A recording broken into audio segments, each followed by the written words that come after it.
جیسا آپ احباب کے علم میں ہے کہ اس وقت اسرائیل نے فلسطین کے اوپر شدید حملہ کیا ہے۔ ارض مقدس فلسطین میں یہودیوں اور مسلمانوں کے درمیان ایک جنگ جاری ہے۔ فلسطین اور بیت المقدس، اس کی دین اسلام میں کیا حیثیت ہے، اس کی کیا تاریخ ہے، اس حوالے سے چند گھڑیاں گفتگو کروں گا۔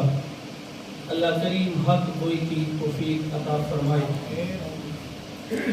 خطبہ کے دوران میں نے آپ احباب کے سامنے ایک مشہور آیت مبارکہ تلاوت کرنے کا شرف حاصل کیا ہے۔ اکثر آپ یہ آیا مبارکہ واقعہ معراج کے حوالے سے سنتے رہتے ہیں۔ اس میں جو زمینی سیر بیان کی گئی ہے وہ مسجد حرام سے مسجد اقصی کی طرف ہے۔ فرمایا سبحان الذی اسری بعبدہ لیلا، پاک ہے وہ ذات جس نے سیر کرائی اپنے بندہ کامل کو رات کے تھوڑے سے حصے میں، من المسجد الحرام الی المسجد الاقصی، مسجد حرام سے مسجد اقصی کی طرف، اور پھر مسجد اقصی کا تعارف بیان کرتے ہوئے اللہ کریم نے اس کی ایک فضیلت بیان فرمائی۔ فرمایا الاقصی الذی بارکنا حولہ لنریہ، وہ مسجد اقصی جس کے ارد گرد ہم نے برکتیں رکھی ہیں۔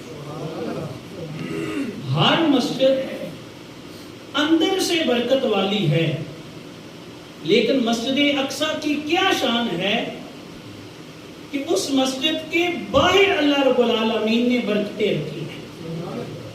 تو جو مسجد باہر سے اتنی برکتیں رکھتی ہے وہ اندر کتنی برکتیں رکھنے والی ہوگی، وہ اندر کتنی برکتیں رکھتی ہے۔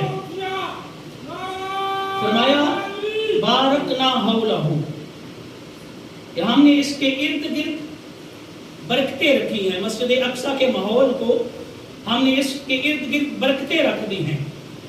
اور مفسرین فرماتے ہیں کہ مسجد اقصی کے ارد گرد دنیاوی برکتیں بھی ہیں اور اخروی برکتیں بھی ہیں، ظاہری برکتیں بھی ہیں اور روحانی برکتیں بھی ہیں۔ ایک تو اس سرزمین کو یہ شرف حاصل ہے کہ یہاں وحی نازل ہوتی رہی ہے، یہاں اللہ کا کلام اترتا رہا ہے۔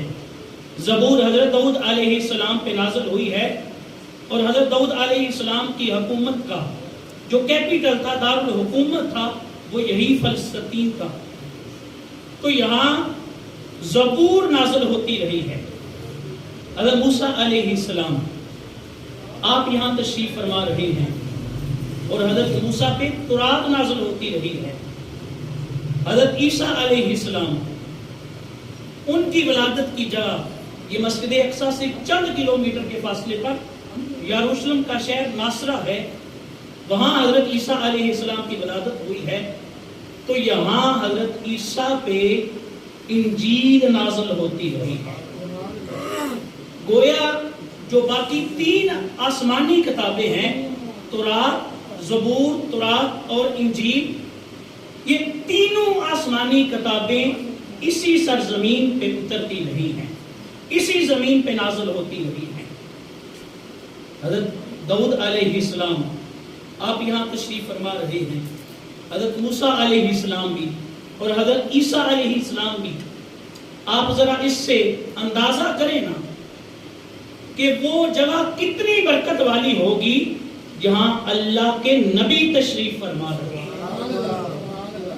جہاں قرآن اترتا رہا ہے، جہاں وحی نازل ہوتی رہی ہے، فرمایا بارکنا حولہ، اس کے ارد گرد ہم نے برکتیں رکھی ہیں۔ برکت کا ایک سبب نزول وحی ہے، اور برکت کا دوسرا سبب یہاں نبیوں نے عبادت کی ہے، نبیوں نے اپنا سر سجدے میں رکھا ہے، اور برکت کا تیسرا سبب یہ ہے کہ یہاں انبیاء کے مزارات ہیں، یہاں انبیاء کی قبریں